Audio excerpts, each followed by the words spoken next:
El sueño de Armagedón, H. G. Wells. El hombre de cara pálida subió al vagón en rugby. A pesar de las prisas del mozo que llevaba el equipaje, se movía con lentitud. Advertí cuando aún se encontraba en el andén que parecía encontrarse muy enfermo. Tras lanzar un suspiro, se dejó caer en el asiento situado frente al mío. Hizo un intento por arreglar su manta de viaje y después se quedó inmóvil, con la mirada perdida en el vacío. Al cabo de un rato, pareció darse cuenta de que le observaba. Me miró y estiró una mano extremadamente débil en dirección a su periódico. Luego volvió de nuevo la vista hacia mí. Fingí leer, temí haberle molestado involuntariamente, pero al momento me sorprendió encontrarle dirigiéndose a mí. Perdón, dije, ¿decía usted? Ese libro, repitió mientras señalaba con un dedo huesudo. Es sobre sueños, ¿verdad? Desde luego, le contesté, pues se trataba de Los estados del sueño, de Fortnum Roscoe, y el título aparecía en la cubierta. Permaneció en silencio durante un rato, como si estuviera buscando las palabras. Sí, dijo por fin, pero no le dicen a usted nada. Al principio no entendí lo que quería decir. No saben, añadió.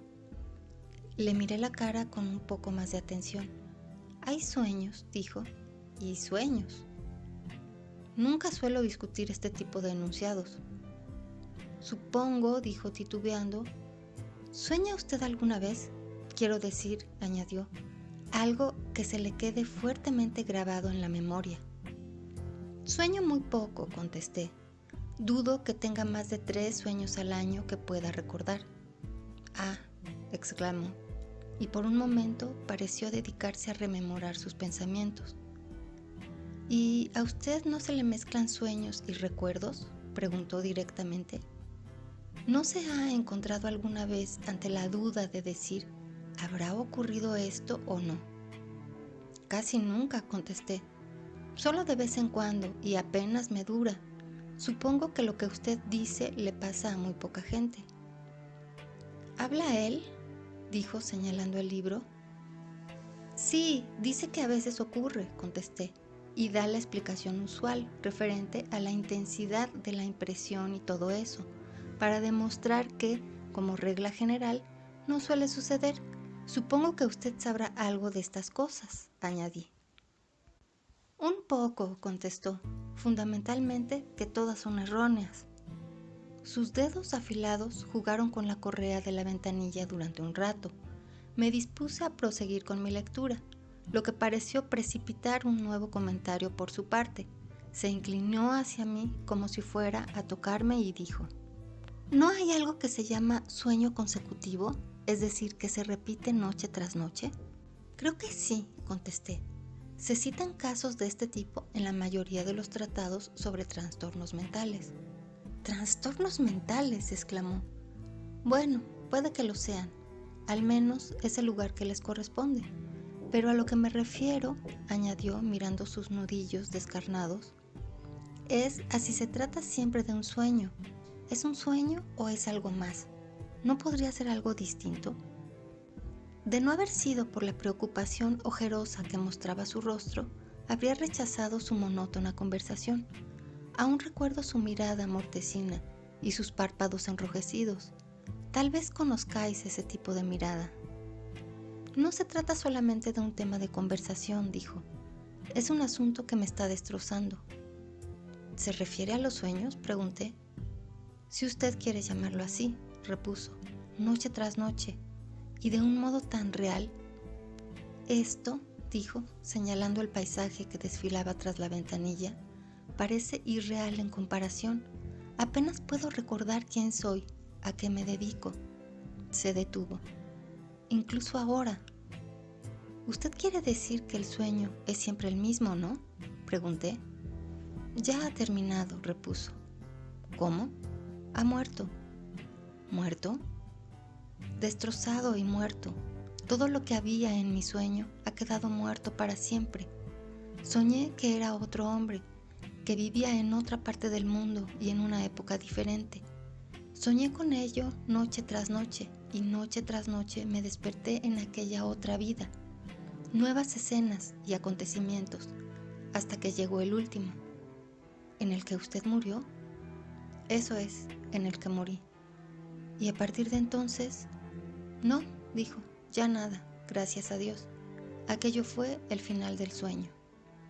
Era evidente que yo quería que me contara el sueño.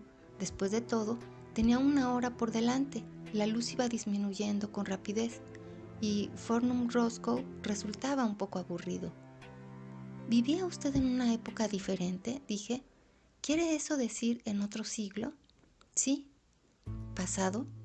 No, futuro. ¿El año 3000, por ejemplo? No sé qué año era. Lo sabía cuando estaba dormido, cuando soñaba, quiero decir. Pero ahora que estoy despierto no lo sé. Hay muchas cosas que he olvidado desde que desperté de esos sueños, aunque las sabía cuando estaba, supongo, soñando.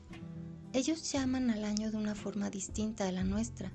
¿Cómo lo llamaban?, dijo señalándose la mano a la frente. No, lo he olvidado. Sonrió débilmente. Durante un rato temí que no tuviera la intención de contarme su sueño. Como regla general, detesto a la gente que cuenta sus sueños, pero este me impresionaba de un modo especial. Incluso quise ayudarle. Comenzaba, le sugerí. Desde el principio fue muy real. Me daba la impresión de que despertaba en él de repente. Resulta curioso que en esos sueños nunca me acordara de la vida que vivo ahora. Era como si la vida onírica fuera suficiente mientras duraba. Tal vez... Pero ya le contaré cómo me encuentro cuando haya hecho lo posible por recordarlo todo. No me acuerdo absolutamente de nada hasta el momento en que me veo sentado en una especie de terraza que da al mar. Me había quedado adormilado y de pronto me desperté, fresco y despejado, sin la menor apariencia de estar soñando, porque la chica había dejado de abanicarme. ¿La chica? Sí, la chica. No me interrumpa o perderé el hilo del relato. Se detuvo bruscamente. No creerá que estoy loco, ¿verdad? No, contesté. Ha estado soñando, eso es todo, pero siga contándome su sueño. Como decía, me desperté porque la chica había dejado de abanicarme. No me sorprendió encontrarme allí, ni nada de eso, usted ya me entiende. No sentía que mi aparición hubiera sido repentina. Sencillamente acepté la situación tal y como era. Todo recuerdo que pudiera tener sobre esta vida decimonónica, se desvaneció al despertarme, desapareció como un sueño. Sabía todo acerca de mi persona. Sabía que mi nombre ya no era Cooper, sino Eddon, y conocía mi posición en el mundo. He olvidado muchas cosas desde que desperté. Hay una gran falta de cohesión, pero entonces todo parecía bastante claro y evidente. Volvió a dudar y tras agarrar la correa de la ventanilla de nuevo, acercó su rostro al mío y con mirada suplicante me dijo: «Todo esto le parecerán tonterías, ¿no?» «En absoluto», exclamé. «Continúe. Dígame cómo era la terraza». No era en verdad una terraza, pero no sé qué otro nombre darle. Era pequeña y daba al sur. Estaba toda en sombra, menos el semicírculo sobre el balcón, desde el que se veía el cielo y el mar, y el rincón en el que estaba la chica. Me encontraba echado en un sofá de metal con cojines a rayas, y la chica estaba asomada al balcón de espaldas a mí. La luz del amanecer le rozaba los oídos y las mejillas. Su precioso cuello blanco, decorado con unos pequeños rizos, y sus pálidos hombros recibían la luz del sol, mientras toda la elegancia del resto de su cuerpo quedaba disimulada por una fría sombra azulada. Su vestido, ¿cómo podría describirlo? Era holgado y ligero. Al verla allí, delante de mí, pensé en lo bella y atractiva que era, como si nunca antes la hubiera visto. Cuando por fin suspiré y me puse en pie apoyándome en un brazo, volvió su rostro hacia mí. El hombre se detuvo. Llevo viviendo 53 años en este mundo. He tenido madre, hermanas, amigas, esposa e hijas de las que conozco todos sus rostros y gestos, pero el semblante de esa chica es para mí mucho más real. Puedo evocarlo y verlo de nuevo. Podría dibujarlo o pintarlo. y después de todo... Se detuvo de nuevo, pero yo no dije nada. Es el rostro de un sueño, el rostro de un sueño. Era bella, pero no con esa belleza que es terrible, fría y venerable, como la de una santa. Tampoco era la belleza que provocan fieras pasiones. Se trataba de una especie de resplandor, de unos labios dulces que se abalanzaban en sonrisas y de unos ojos grises y solemnes. Se movía con elegancia, parecía participar de todas las cosas agradables y dulces. Se volvió a detener y esta vez agachó la cabeza y ocultó el rostro. Después alzó la vista y continuó, sin hacer ningún otro intento por disimular su fe absoluta en la realidad del relato. Verá, continuó, yo había renunciado a mis planes y ambiciones y había abandonado todo aquello que había ansiado, por lo que había trabajado, a cambio de su amor. En el norte, lejos de allí, yo era un hombre poderoso, con influencia y riqueza, y con una gran reputación, pero nada de todo esto era digno de compararse con ella. Y con ella había llegado a ese lugar, a esa ciudad del placer y del sol, y había acabado con todo lo anterior definitivamente para salvar al menos lo que quedaba de mi vida. Mientras estuve enamorado de ella, antes de saber si me correspondía, antes de imaginar que ella se arriesgaría, que nos arriesgaríamos los dos, toda mi vida me pareció vana y absurda, polvo y ceniza. Y así era, noche tras noche y durante largos días la había ansiado y deseado. Mi alma se había estado debatiendo contra lo prohibido, pero resulta imposible para un hombre contar estas cosas con exactitud. Es una emoción, un matiz, un resplandor que va y viene, solo mientras dura. Todo cambia, absolutamente todo. El hecho es que me marché y les dejé en medio de su crisis para que se las arreglaran como pudieran. ¿Dejó a quién?, pregunté con confusión. A la gente del norte. En el sueño yo era un hombre importante, de esos en los que la gente confía y se agrupa a su alrededor. Millones de personas que nunca me habían visto antes estaban dispuestas a hacer cosas y a arriesgarse por la confianza que tenían depositada en mí. Llevaba años jugando ese juego importante y laborioso, ese monstruoso juego político, rodeado de intrigas y traiciones, discursos y agitación. Aquel era un mundo vasto y confuso, y por fin yo era el jefe de los que se habían rebelado contra la camarilla. Ya sabe, se llamaba así a esa especie de mezcla de proyectos ruines y bajas ambiciones, con estupideces emocionales ampliamente extendidas y algunos tópicos. Contra esa camarilla que mantenían al mundo en la ceguera y el desorden, año tras año, y que seguía dirigiéndolo hacia un desastre sin fin. Pero sé que es imposible que usted comprenda las sombras y complicaciones de aquel año, sea cual fuese, u otro posterior. Todo estaba, hasta los más mínimos detalles, en mi sueño.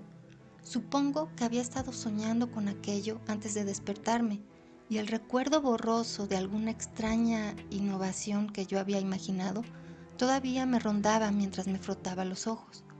Era un asunto sórdido, y le di gracias a Dios por la luz del sol que recibía. Me incorporé y me quedé sentado sobre el sofá contemplando a la joven y alegrándome de haber escapado de aquel tumulto de locura y violencia antes de que fuera demasiado tarde. Después de todo, pensé, así es la vida, el amor y la belleza, el deseo y el deleite. ¿Acaso no valen más que todas aquellas disputas siniestras por alcanzar unas metas imprecisas y gigantescas?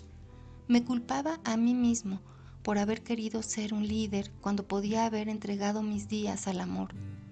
Pero después me di cuenta de que, de no haber pasado mi juventud de un modo austero, habría derrochado mis energías con mujeres viles y despreciables, y solo de pensarlo, todo mi ser se estremeció de amor y ternura hacia mi amada, la adorada mujer que por fin había aparecido y me había impulsado, con su encanto irresistible, a abandonar aquella vida.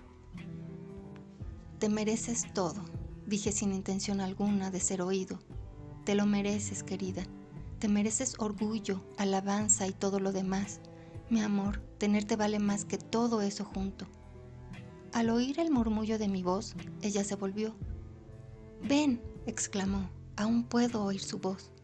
«Ven a ver salir el sol por el monte Solaro». Recuerdo que me puse en pie de un salto y me reuní con ella en el balcón. Posó su mano blanca sobre mi hombro y con la otra señaló hacia unas grandes masas de piedra caliza que enrojecían como si cobraran vida. Miré después de observar cómo acariciaba el sol sus mejillas y su garganta. ¿Cómo podría describirle a usted la escena que teníamos ante nosotros? Estábamos en Capri. «Lo conozco», dije. «He escalado el monte Solaro y he bebido en su cima el Vero Capri, un licor turbio como la sidra». «Ah», exclamó el tipo de la cara pálida. «Entonces tal vez pueda usted decirme, es decir, usted sabrá si realmente era Capri, porque yo no he estado allí nunca en mi vida. Déjeme que se lo describa. Estábamos en una pequeña habitación, una de las muchas que había. Era muy fresca y soleada, excavada en la piedra de una especie de promontorio que se elevaba sobre el mar. Toda la isla era un hotel enorme, cuya complejidad resultaba difícil de explicar, y al otro lado había kilómetros de hoteles flotantes y gigantescas plataformas sobre el mar en las que las máquinas voladoras tomaban tierra. Llamaban a aquello una ciudad del placer.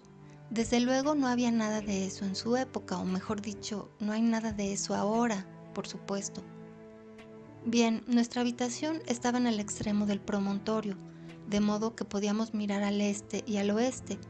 Hacia el este había un gran acantilado de unos 1000 pies de altura, de un color gris frío con una brillante franja dorada, y más allá estaba la isla de las Sirenas, y una costa baja que se fundía con el esplendoroso amanecer.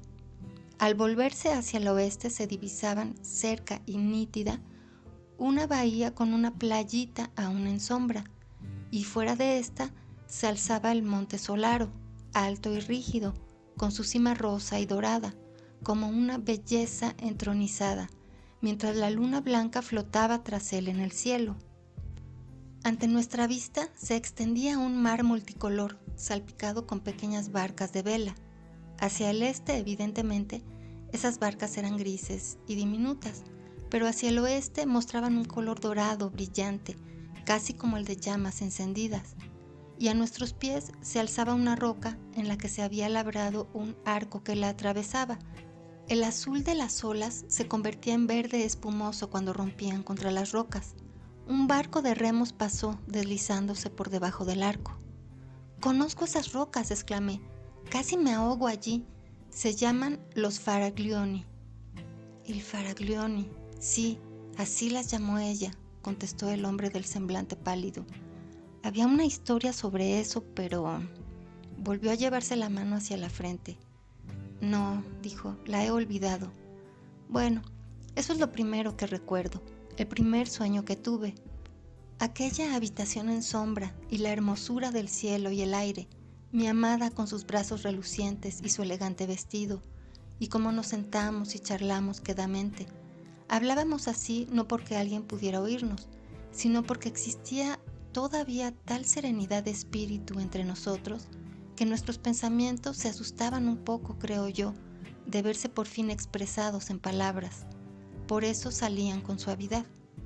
Más tarde sentimos hambre y salimos de la habitación por un extraño corredor cuyo suelo era móvil, hasta llegar a un gran salón comedor en el que había una fuente y música. Era un lugar alegre y atractivo, muy fresco y soleado, envuelto por el murmullo de instrumentos de cuerda. Nos sentamos y comimos intercambiando sonrisas, sin prestar atención al tipo que me miraba desde una mesa cercana. Luego fuimos a la sala de baile, pero me resulta imposible describirla.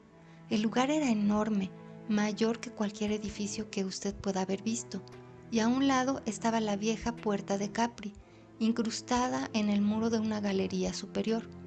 Unas vigas ligeras y unos tallos de hilos de oro brotaban de sus columnas como chorros de una fuente, ondeaban por el techo y se entrelazaban como una aurora en difíciles juegos malabares.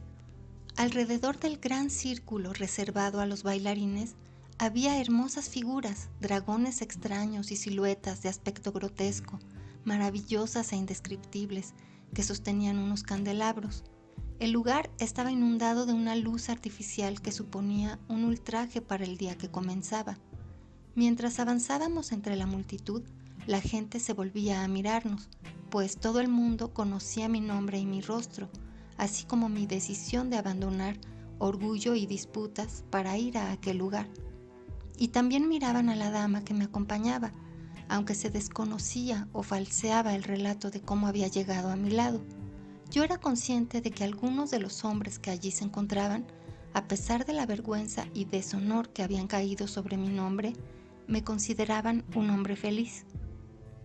La atmósfera estaba llena de música, de perfumes delicados, de ritmo de armoniosos movimientos. Millones de personas atractivas pululaban por la sala, llenaban las galerías y descansaban en otros tantos rincones. Llevaban ropas de colores espléndidos y coronaban sus cabezas con flores. Miles de ellos bailaban en el gran círculo, bajo las imágenes blancas de los dioses antiguos, mientras unos cortejos gloriosos de mozos y doncellas iban y venían. Nosotros dos también bailamos, pero no los bailes aburridos de su época, de esta quiero decir, sino bailes que eran fastuosos, embriagadores. Todavía recuerdo a mi amada bailando con gran elegancia. Su rostro era serio, con una gran dignidad, y sin embargo me sonreía y acariciaba con la mirada.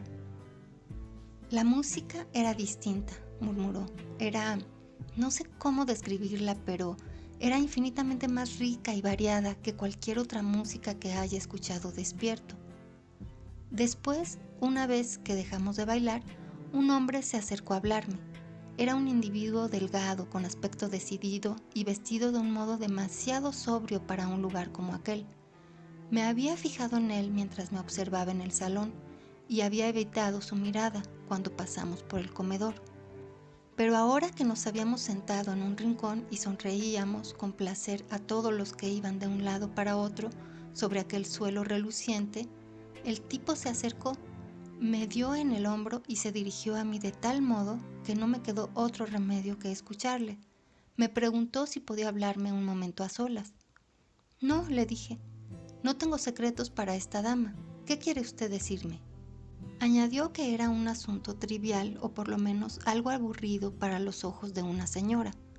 O tal vez para los míos, repuse yo.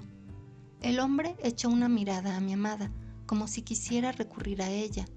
De repente me preguntó si había oído hablar de una declaración extensa y vengativa que Evesham había hecho.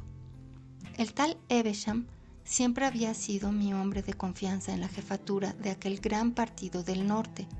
Era un individuo agresivo, duro e imprudente, y yo era el único que había podido contenerle y calmarle. Creo que era más por él que por mí, por lo que el resto de mis compañeros se habían mostrado consternados con mi retirada. Esta pregunta sobre su declaración despertó por un instante mi viejo interés por la vida que había abandonado. No he prestado atención a las noticias desde hace varios días, dije. ¿Qué es lo que ha dicho Evesham? Entonces el hombre empezó a hablar con ganas, y debo confesar que incluso me sentí impresionado por la audaz sin razón de las palabras violentas y amenazadoras que Evesham había empleado. El mensajero que me había enviado no solo me habló del discurso de Evesham, sino que pasó a pedirme consejo y a indicarme cuánto me necesitaban. Mientras el individuo hablaba, mi amada permaneció sentada, ligeramente inclinada hacia adelante, dedicada a contemplar su rostro y el mío. Mis viejos hábitos de organización y planificación se reafirmaron. Pude incluso verme regresando rápidamente al norte y el efecto dramático que tal hecho produciría. Todo lo que ese hombre dijo daba fe del desorden en el que se encontraba el partido, pero no de su destrucción. Yo regresaría más fuerte de lo que había venido. Entonces pensé en mi amada. Pero, ¿cómo podría explicárselo a usted? Había ciertas peculiaridades en nuestra relación, ciertas cosas que no hace falta que les relate, que harían imposible que viniera conmigo. Tendría que dejarla, tendría que renunciar a ella, clara y abiertamente, si quería hacer todo cuanto fuera preciso en el norte. y aquel hombre lo sabía. Mientras nos hablaba, sabía tan bien como ella que mis pasos hacia el deber eran la separación en primer lugar y después el abandono. Al contacto con esa idea, mi sueño sobre un posible retorno se hizo añicos. De repente me puse agresivo con el individuo que creía que su elocuencia iba ganando terreno. ¿Qué tengo que ver yo con todo eso ahora?, dije. Para mí se acabó. ¿O cree usted que he venido aquí para provocar la reacción de sus amigos? No, contestó, pero ¿por qué no me dejan en paz? Todo aquello acabó para mí. No soy más que un simple ciudadano. Sí, dijo, pero ¿ha pensado usted en esas palabras de guerra, en esos desafíos temerarios, en esas salvajes agresiones? Me puse de pie. No, exclamé. No le escucharé más. Ya tuve en cuenta todo eso, lo sopesé y decidí marcharme. Pareció considerar la posibilidad de insistir. Dejó de mirarme para dirigir la vista hacia el lugar desde el que la dama, sentada, nos observaba. La guerra, dijo el hombre como si hablara consigo mismo. Después dio media vuelta lentamente y se alejó. Permanecí inmóvil, atrapado en el torbellino de ideas que su petición había originado. Oí la voz de mi amada. Querido, dijo, si ellos te necesitan. No acabó la frase, sino que la dejó reposar así, inconclusa. Me volví hacia su dulce rostro y mi estado de ánimo comenzó a desequilibrarse. Solo me quieren para que haga aquello que no se atreven a hacer por sí solos, dije. Si desconfían de Evesham, que se las arreglen con él. Ella me miró con cierta indecisión. Pero la guerra, dijo.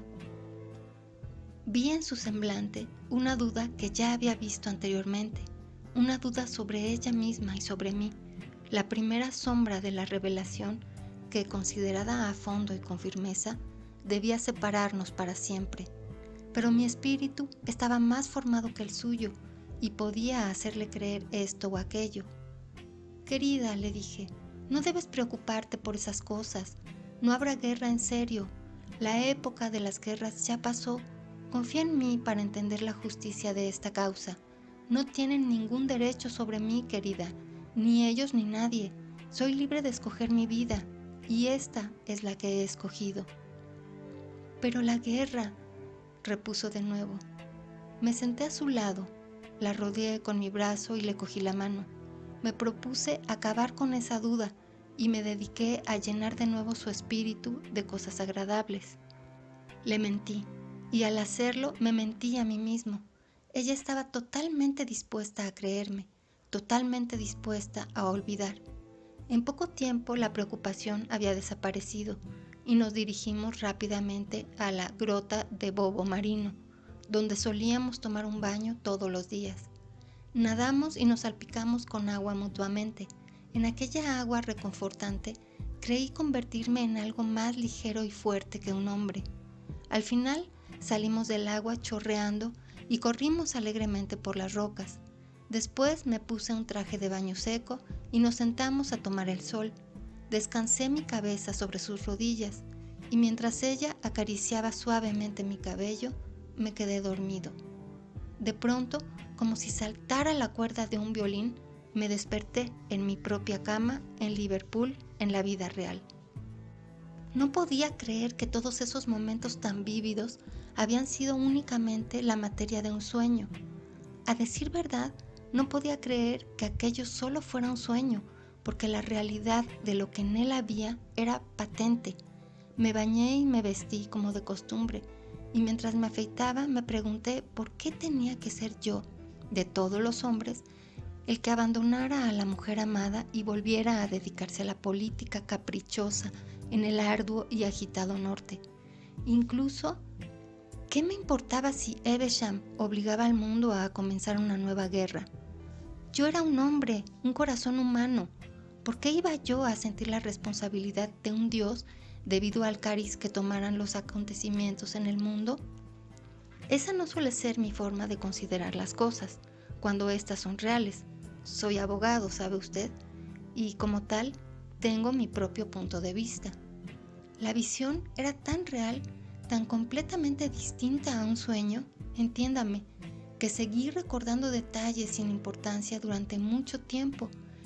Incluso el diseño de la cubierta de un libro que había sobre la máquina de coser de mi esposa me recordaba con la más absoluta exactitud la línea dorada que decoraba el sillón en el que había estado charlando con el emisario del partido que había abandonado.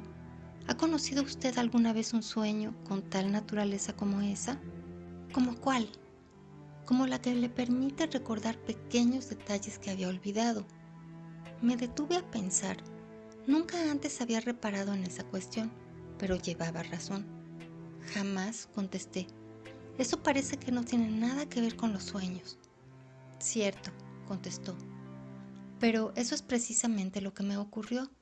Ejerzo como abogado, debe usted entender eso, en Liverpool, y no podía evitar preguntarme lo que los clientes con los que trataba en mi despacho pensarían si les dijera de repente que estaba enamorado de una chica que iba a nacer unos 200 años más tarde y que estaba preocupado por la situación política de los hijos de mis tataranietos. Aquel día estaba negociando el arriendo de un edificio por 99 años. Se trataba del caso de un constructor particular y queríamos tenerle cogido por todos lados. Tuve una entrevista con él en la que mostró tal falta de disposición que cuando me fui a la cama aún me sentía algo irritado. Aquella noche no hubo sueño, ni tampoco la siguiente, al menos que yo recuerde. La intensa realidad de mi convicción desapareció en cierta medida. Empecé a sentirme seguro de que todo había sido un sueño, y entonces fue cuando volvió otra vez. Cuando eso ocurrió unos 4 días más tarde, fue muy distinto. Creo que también habían pasado 4 días en el sueño. Habían sucedido muchas cosas en el norte, y la sombra de esos hechos, esta vez más difícil de disipar, estaba de nuevo entre nosotros. Comenzaba con reflexiones apesadumbradas. ¿Por qué razón, a pesar de todo, tenía que volver durante el resto de mis días a las penalidades y las fatigas, a los insultos y a la insatisfacción perpetua, simplemente para salvar de la angustia de la guerra y del desgobierno a cientos de millones de gente vulgar, a la que no amaba y por la que frecuentemente no sentía otra cosa que desprecio? Además, podría fracasar. Ellos perseguían sus propios fines egoístas. ¿Por qué yo no? ¿Por qué yo no iba a vivir tan bien como un hombre? Su voz me sacó de estas reflexiones y al alzar la vista la vi. Me encontré despierto y paseando. Habíamos salido de la ciudad del placer y estábamos cerca de la cumbre del Monte Solaro, mirando hacia la bahía sobre la que caía la tarde luminosa. Lejos, a la izquierda, se veía Ischia, suspendida en una niebla dorada entre el cielo y el mar. Nápoles aparecía con su fría blancura contra las colinas, y ante nosotros se alzaba el Vesubio, con su alto y delgado penacho de humo que se dirigía hacia el sur, y las ruinas de la torre de la Annunziata y de Castellamare resplandecían en las proximidades. «Usted ha estado en Capri, ¿verdad?», le interrumpí con brusquedad. «Solo en ese sueño», contestó, «solo en él. Por toda la bahía, más allá de Sorrento, se encontraban los palacios flotantes de la ciudad del placer, amarrados y anclados. Hacia el norte se extendían las amplias plataformas en las que aterrizaban los aviones. Cada tarde llegaban desde el cielo aviones que traían hasta Capri y sus bellos alrededores miles de buscadores de placer procedentes de los lugares más recónditos de la tierra. Todo esto, como digo, se extendía a nuestros pies. Pero solo lo observábamos en parte, a causa de la insólita vista que aquella tarde nos ofrecía. 5 aviones de guerra que habían permanecido inactivos durante largo tiempo en los lejanos arsenales de las bocas del Rin, maniobraban ahora en el cielo, hacia el este. Evesham había asombrado al mundo al producir esos y otros aviones semejantes y enviarlos a dar vueltas aquí y allá. Era la amenaza material en el gran juego de intimidación que desarrollaba y nos había cogido a todos, incluido a mí, por sorpresa. Evesham era uno de esos tipos enérgicos e increíblemente estúpidos que parecen enviados por el cielo para producir desastres. A primera vista, su energía se parecía de un modo asombroso a su capacidad, pero en verdad no tenía imaginación ni inventiva, solamente una fuerte voluntad enorme y absurda y una fe ciega en la estupidez de su suerte para salir de apuros.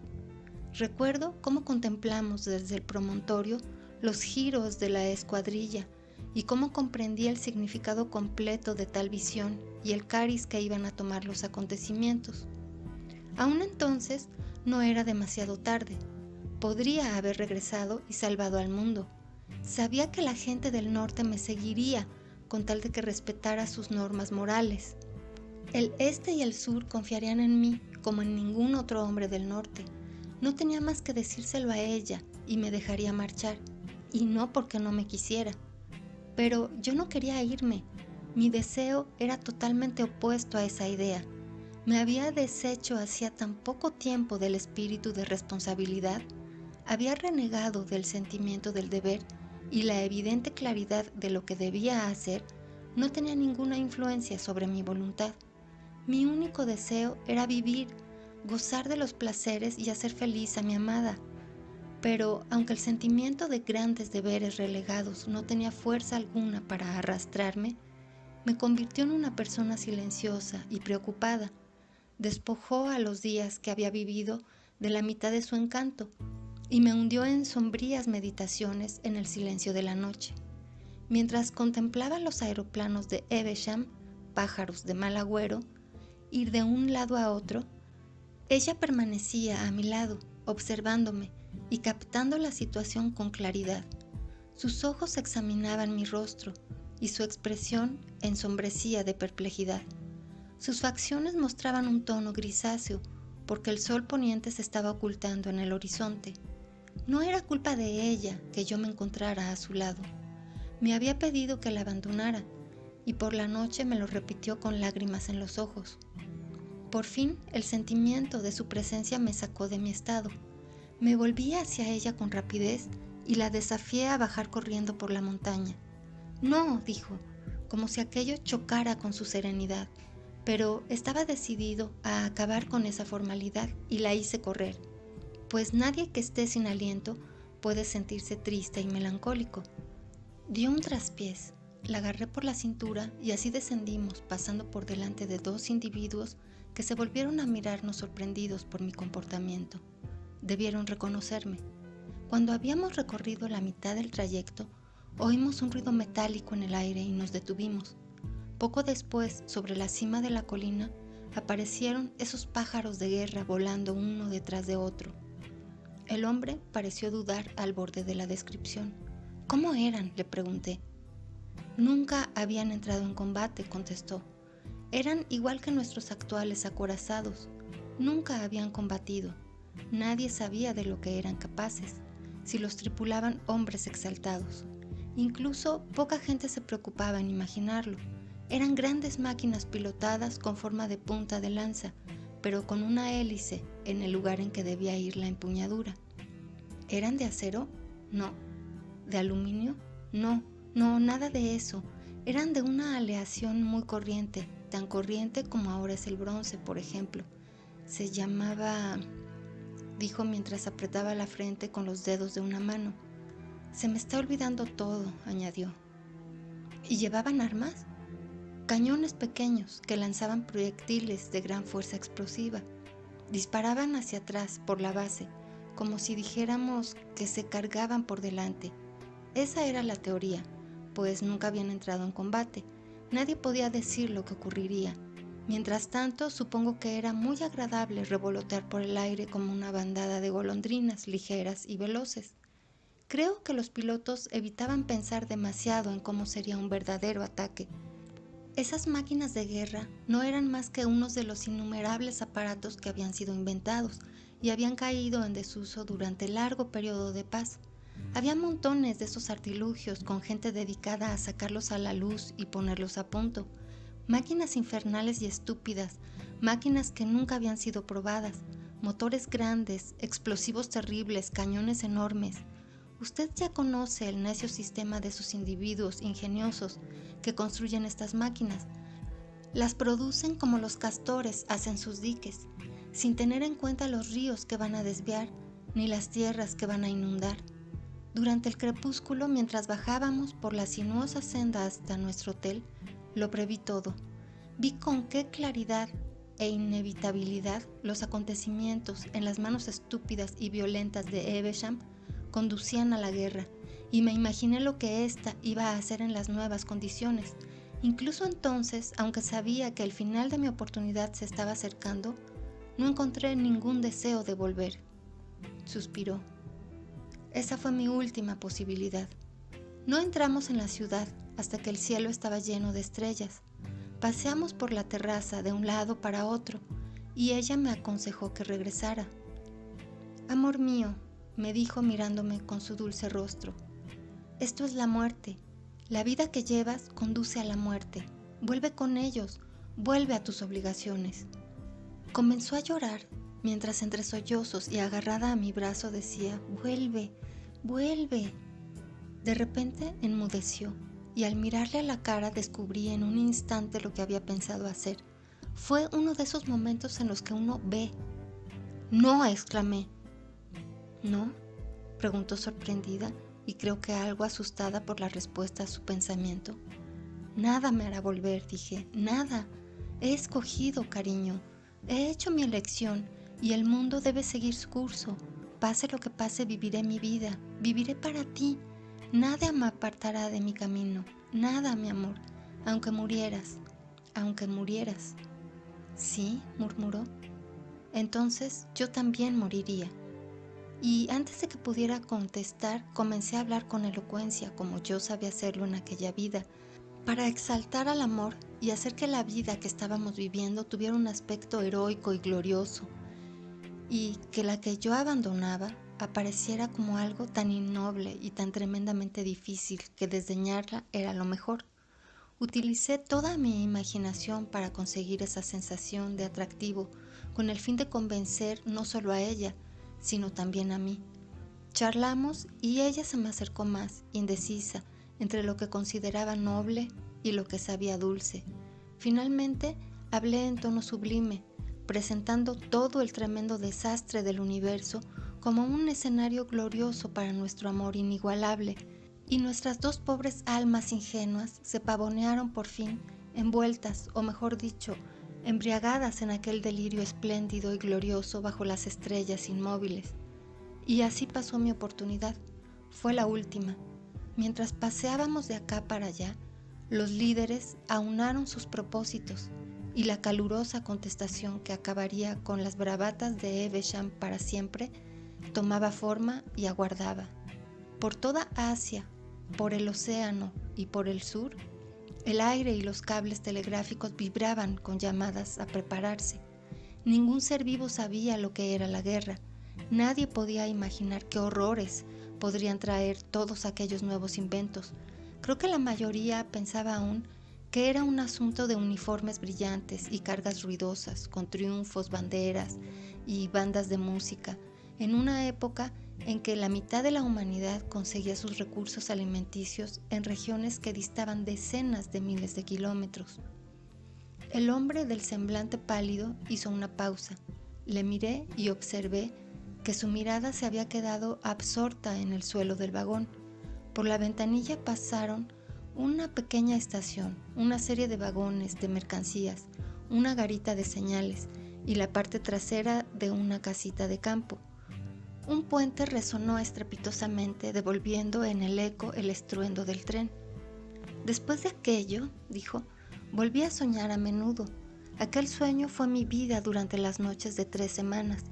Y lo peor es que hubo noches que no podía soñar, que yacía dando vueltas sobre la cama en esta maldita vida, y allá, en algún lugar inaccesible para mí, ocurrían cosas terribles y trascendentes. Vivía por la noche. Los días de vigilia, esta vida que ahora vivo, se convirtieron en un sueño borroso y lejano, en un escenario monótono, la simple cubierta de un libro. Se detuvo a pensar.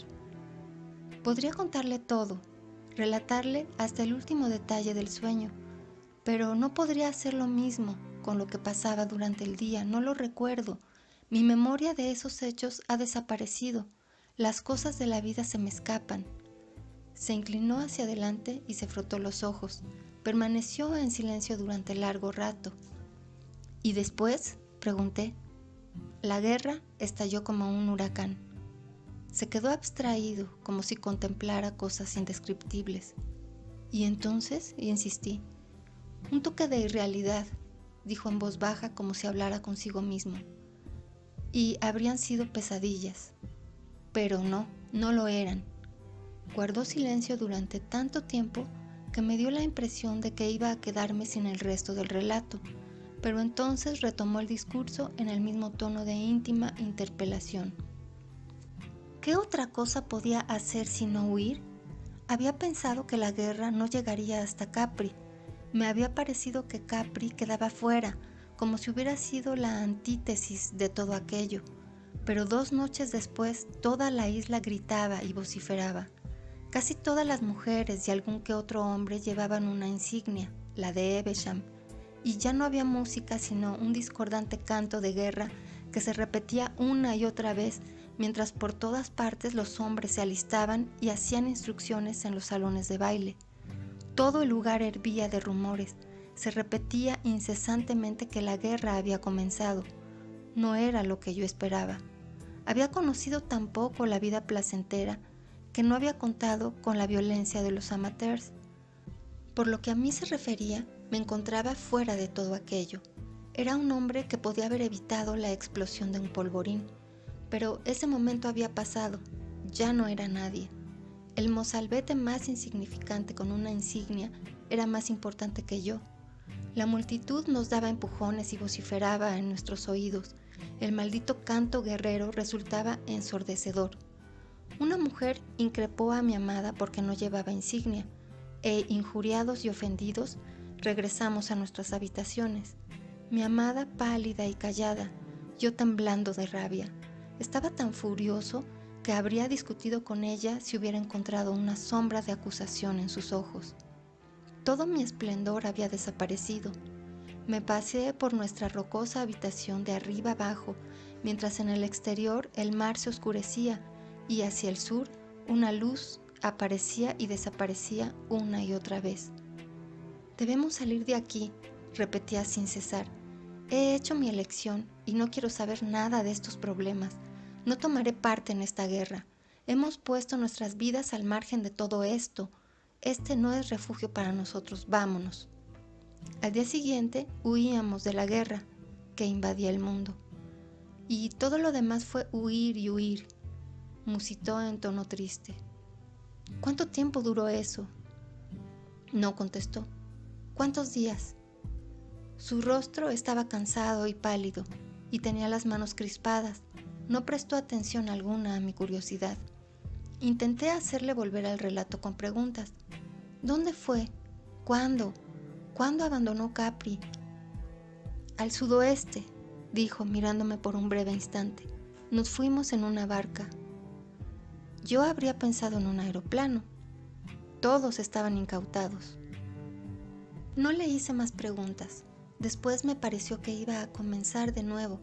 Rompió a hablar en una monótona argumentación. Pero, ¿por qué debía ser así?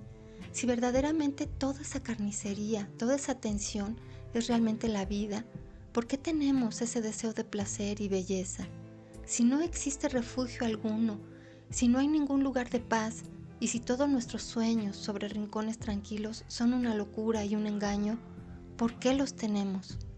Con toda seguridad no eran los deseos innobles ni las bajas intenciones lo que nos había llevado a aquella situación.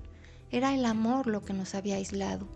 El amor me había llegado en sus ojos, envuelto en su belleza, más glorioso que el resto de las cosas, y con la forma y el color de la vida, me había hecho partir. Yo había callado todas esas voces, había contestado a todas las preguntas y me había entregado a ella. Y de repente no había más que guerra y muerte. Tuve una idea.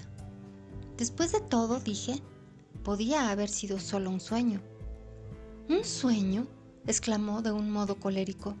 ¿Un sueño? cuando incluso ahora, por primera vez, parecía animado. Un ligero rubor llenó sus mejillas. Elevó su mano abierta y, tras cerrarla con fuerza, la dejó caer sobre su rodilla. Habló y durante todo el rato no volvió a mirarme. No somos más que fantasmas, dijo, fantasmas de fantasmas, deseos como sombra de nubes y brizna de paja que el viento amontona. Los días pasan y el uso y la costumbre nos sustentan como un tren sustenta el espectro de sus luces. Sea, pero hay algo real y cierto que no es onírico, sino eterno e impercedero. Es el centro de mi vida y todas las demás cosas que lo rodean son subordinadas y completamente vanas. Amaba a aquella mujer del sueño y ella y yo hemos muerto juntos. Un sueño. ¿Cómo puede ser un sueño cuando impregnó una vida humana de una tristeza sin consuelo, cuando convierte todo aquello por lo que he vivido y me he preocupado en algo vacío y sin sentido? Hasta el mismo instante en que ella murió, creí que todavía teníamos posibilidades de huir. A lo largo de aquella noche y aquel día en que navegamos desde Capri a Salerno, hablamos de huir. Estábamos llenos de una esperanza que nos acompañó hasta el fin, esperanza por la vida que llevaríamos juntos, lejos de todo, lejos de la batalla y del combate, de las salvajes y vanas pasiones, del arbitrario y vacío debes y no debes del mundo. Nos sentíamos inspirados, como si nuestra búsqueda fuera algo sagrado, como si nuestro amor mutuo fuera una misión. Incluso cuando contemplamos desde nuestra barca la serena apariencia de la gran roca de Capri, llena ya de cicatrices y hendiduras por los emplazamientos de los cañones y por los escondrijos que iban a convertirla en fortaleza, no preveíamos todavía la inminente matanza, aunque la furia de los preparativos se expresaba ya en humaredas y nubes de polvo, en cientos de puntos. Pero, en verdad, hice de todo ello un simple tema de conversación. Allí estaba la roca, aún bella, a pesar de sus cicatrices, con sus ventanas innumerables, sus arcos y caminos, nivel sobre nivel, hasta 1000 pies de altura. Una talla enorme de color gris, fracturada por terrazas llenas de viñas y huertos de naranjos y limoneros, con macizos de pitas y chumberas y grupos de almendros en flor. Bajo el arco que hay sobre la picola marina pasaban otras barcas y al doblar al cabo cerca del continente vimos otra hilera de ellas que con el viento en popa se dirigían hacia el sudoeste. En un instante se convirtieron en una multitud. Las más remotas apenas eran unas motas azules en la sombra proyectada por el acantilado oriental. Es el amor y la razón, dije, que huyen de toda esta locura, de la guerra. Y aunque después vimos un escuadrón de aviones que surcaban el cielo hacia el sur, no le prestamos atención. Ahí estaba una línea de pequeños puntos en el cielo, y luego más, una llenaba el horizonte por el sudeste y después aún muchos más, hasta que aquel cuadrante del cielo apareció moteado de puntos azules. Unas veces eran pequeñas pinceladas de ese color, otras, al inclinarse, recibían la luz del sol y se transformaban en breves destellos. Llegaban, se elevaban y descendían cada vez mayores, como una enorme bandada de gaviotas o cuervos, que avanzan con una uniformidad maravillosa y al acercarse cubría una enorme extensión de cielo. El ala sur se lanzó de forma de punta de flecha a través del sol y de repente viró hacia el este. Tras tomar esa dirección, los aparatos se hacían cada vez más pequeños y de nuevo más nítidos hasta que desaparecían del cielo. Después advertimos por el norte, a gran altura, las máquinas de guerra de Evesham amenazaban Nápoles como una nube de mosquitos al atardecer. Todo aquello parecía importarnos lo mismo que una simple bandada de pájaros. Incluso el estruendo de los cañones lejanos en el sudeste significaba poco para nosotros. Cada día, en los sueños que siguieron, todavía nos sentíamos exaltados, todavía buscábamos un refugio en el que vivir y amar. Sobre nosotros se cernía la fatiga, el dolor y las calamidades. Aunque estábamos llenos de polvo y suciedad por nuestra penosa huida, muertos de hambre y horrorizados de los cadáveres que habíamos visto y de la huida de los campesinos, pues pronto una ráfaga de guerra barrió la península, a pesar de todas esas cosas que obsesionaban nuestras mentes, la decisión de escapar era cada vez mayor. ¡Oh, qué valiente y sufrida era ella! Ella, que nunca se había enfrentado al infortunio y al peligro, tuvo valor por ella y por mí. Íbamos de un lado para otro buscando una salida, a través de una zona dominada y saqueada por las huestes de la guerra que se iban agrupando. Siempre fuimos a pie. Al principio encontramos unos fugitivos, pero no nos mezclamos con ellos. Unos huían hacia el norte, otros eran arrastrados por el torrente de campesinos que barría las carreteras principales. Muchos se entregaban a la soldadesca y eran enviados al norte. La mayor parte de los hombres eran reclutados a la fuerza, pero nosotros nos mantuvimos apartados de todo eso. No teníamos dinero para conseguir por medio de soborno un pasaje hacia el norte, y temía que mi amada cayera en manos de aquella multitud guerrera. Habíamos desembarcado en Salerno, nos habían hecho retroceder desde Cava, y habíamos intentado cruzar el Taranto por un paso sobre el monte Alburno, pero tuvimos que volver atrás por falta de provisiones, y nos vimos en las marismas de Pesto, donde se alzan unos grandes templos solitarios. Tenía la idea de que en Pesto podríamos encontrar un barco para volver al mar, y allí nos sorprendió la batalla. Una especie de ceguera espiritual me poseía. Pude ver con claridad que estábamos rodeados, que la gran malla del conflicto armado nos tenía atrapados en sus redes. Habíamos visto muchas veces las levas de soldados que descendían del norte e iban de un lado a otro, y les habíamos contemplado a lo lejos, entre las montañas, abriendo camino por las municiones y preparando las baterías. Una vez nos pareció que nos tomaban por espías y disparaban contra nosotros. En cualquier caso, lo cierto es que un cañonazo pasó silbando por encima de nuestras cabezas. Varias veces nos ocultamos en los bosques de los aeroplanos que pasaban sobre nosotros. Pero todo esto, todas esas noches de huida y dolor, no importa ahora. Estábamos por fin en un espacio abierto cerca de aquellos grandes templos de Pesto, en un paraje rocoso y solitario, salpicado de arbustos espinosos, vacío y desolado, y tan llano que un grupo de eucaliptos que había a lo lejos mostraba sus tallos hasta la raíz. Aún puedo verlo.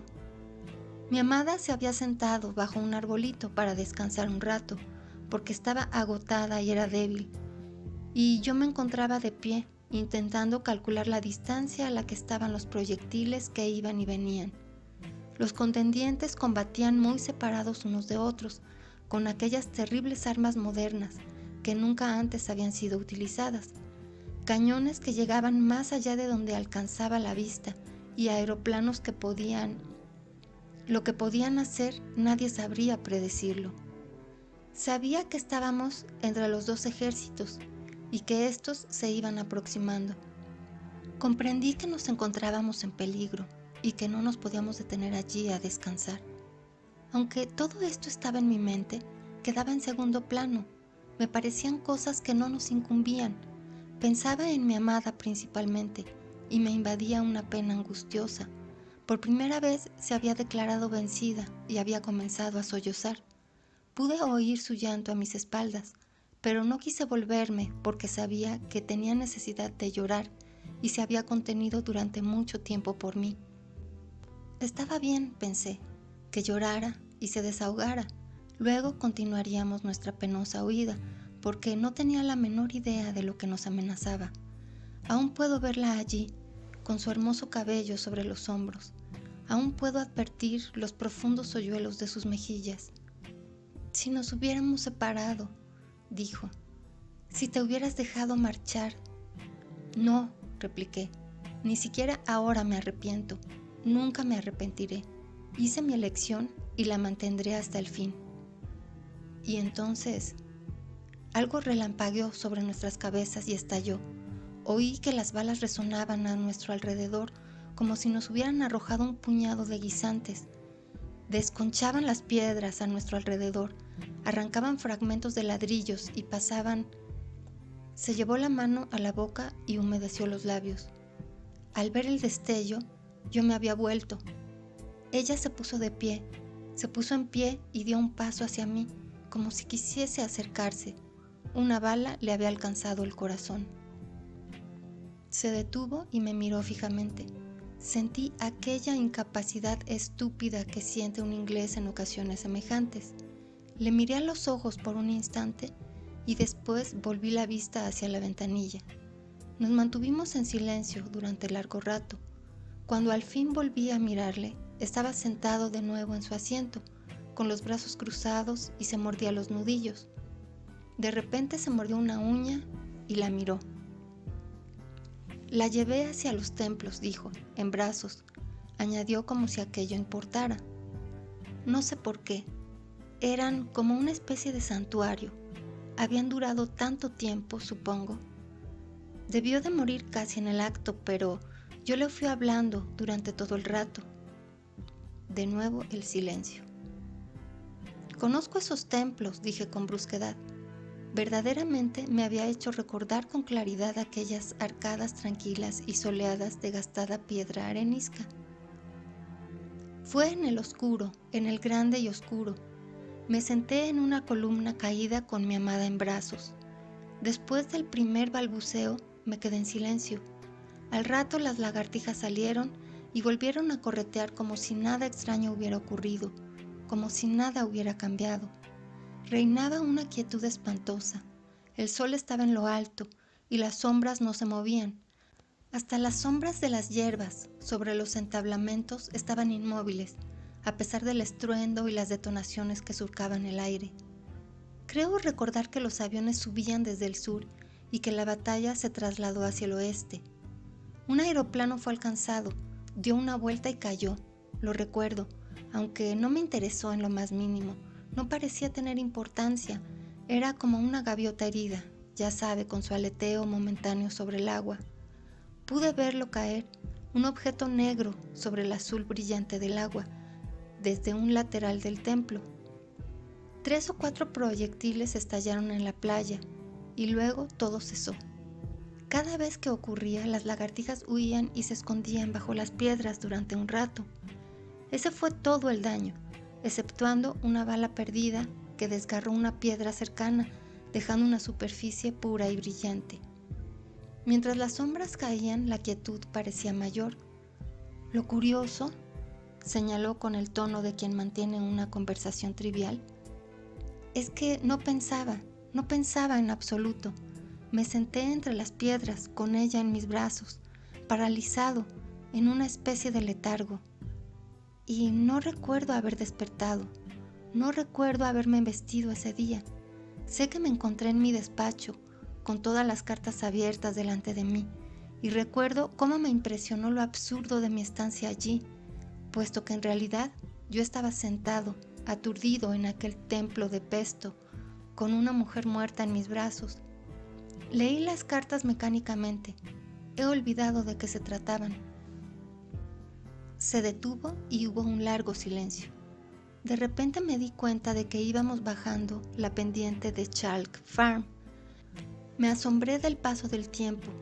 Me volví a dirigir a él con otra pregunta brusca, con el tono de ahora o nunca. ¿Y volvió a soñar? Sí. Pareció esforzarse por terminar. Su tono de voz era muy bajo. Una vez más, y solo duró unos instantes. Me pareció que se despertaba de repente de una gran apatía, que había cambiado de postura y que su cuerpo yacía a mi lado sobre las piedras. Era un cuerpo desfigurado. Ya no era ella, ¿me entiende? Tan pronto, y ya no era ella. Puede que oyera voces, no sé. Sabía con seguridad que unos hombres se acercaban en aquel lugar solitario y que aquello suponía un último ultraje. Me puse en pie y atravesé el templo. Entonces aparecieron. El primer hombre, de rostro amarillento, Llevaba un uniforme blanco muy sucio, guarnecido con una cinta azul, y detrás iban varios más que treparon hasta lo alto de la antigua muralla de la ciudad desaparecida y se quedaron allí agazapados. Eran pequeñas figuras que brillaban a la luz del sol y escudriñaban desde allí, con las armas en la mano, lo que tenían delante. Y más lejos vi a otros, y luego a muchos más en otro punto de la muralla. Formaban una larga línea desordenada de hombres en orden abierto. Luego, el hombre que había visto primero se puso en pie y dio una orden. Sus hombres se arrojaron de la muralla y se dirigieron por entre las hierbas altas hacia el templo. Se dejó caer con ellos y les dirigió, avanzó hacia mí y cuando me vio, se detuvo. Al principio había observado a esos hombres con simple curiosidad, pero cuando me di cuenta de que intentaban acercarse al templo, intenté impedírselo. «No deben estar aquí», grité al oficial. «Aquí estoy yo. Estoy aquí con mi amada muerta». Me miró fijamente y después me gritó una pregunta en una lengua desconocida. Repetí lo que había dicho. Él volvió a gritar. Me crucé de brazos y permanecí inmóvil. Luego se dirigió a sus hombres y se aproximó. Desenvainó la espada. Le hice señas para que se alejara, pero siguió avanzando. Me dirigí a él de nuevo en un tono paciente y claro. «No debe estar aquí. Estos son templos antiguos y yo estoy aquí con mi amada muerta». Al rato estaba tan cerca que pude ver su rostro con claridad. Era delgado, con apagados ojos grises y un bigote negro. Tenía una cicatriz sobre el labio superior y su aspecto era sucio y sin afeitar. Continuó gritando palabras ininteligibles, tal vez preguntas hacia mí. Ahora soy consciente de que me tenía miedo, pero en aquel momento no se me ocurrió pensarlo. Mientras intentaba explicarle, me interrumpió con tono imperioso, ordenándome, supongo, que me apartara. Hizo ademán de pasar por delante de mí y le agarré. Entonces vi que su rostro cambió. «¿Está loco?», grité. «¿No ve que está muerta?». El oficial retrocedió y me lanzó una mirada llena de crueldad. Vi una especie de resolución exultante en sus ojos. Era deleite. Después y de repente frunció el ceño. Echó su espalda hacia atrás, así, y la clavó. Se detuvo bruscamente. Advertí un cambio en el ritmo del tren. Los frenos alzaron sus voces y el vagón chirrió y dio una sacudida. El mundo actual se hacía notar por medio del ruido. A través de la ventanilla empañada, distinguí enormes anuncios luminosos que brillaban en los altos postes sobre la niebla y vi pasar hileras de inmóviles vagones vacíos. Después una garita de señales que alzaba su constelación de verde y rojo en el lóbrego crepúsculo londinense pasó tras ellos. Miré de nuevo las facciones ojerosas de aquel hombre. Me atravesó el corazón. Sentí una especie de asombro, no dolor ni miedo, sino solo sorpresa, cuando me vi atravesado, cuando noté que la espada se hundía en mi cuerpo, pero no me dolió en absoluto. Las luces amarillas del andén surgieron en nuestro campo de visión y pasaron, primero con rapidez, luego lentamente, hasta que se detuvieron con una sacudida. Borrosas siluetas humanas iban de un lado para otro en el exterior. «Houston», gritó una voz. «¿Quiere usted decir...?» No sentí ningún dolor, ningún pinchazón ni escozor, solo asombro y una oscuridad que lo invadía todo. El rostro furioso y brutal que tenía ante mí, el rostro del hombre que me había matado, parecía alejarse, desapareció de la existencia.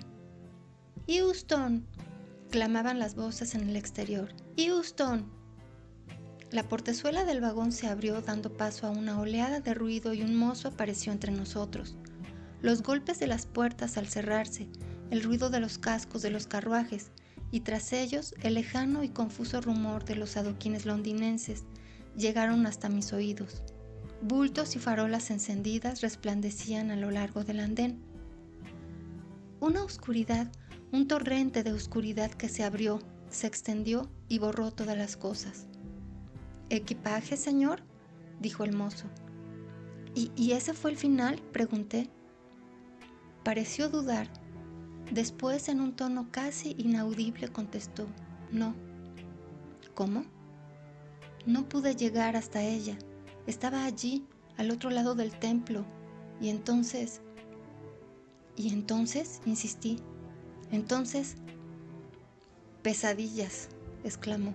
Auténticas pesadillas, Dios mío. Aves enormes que combatían y destruían.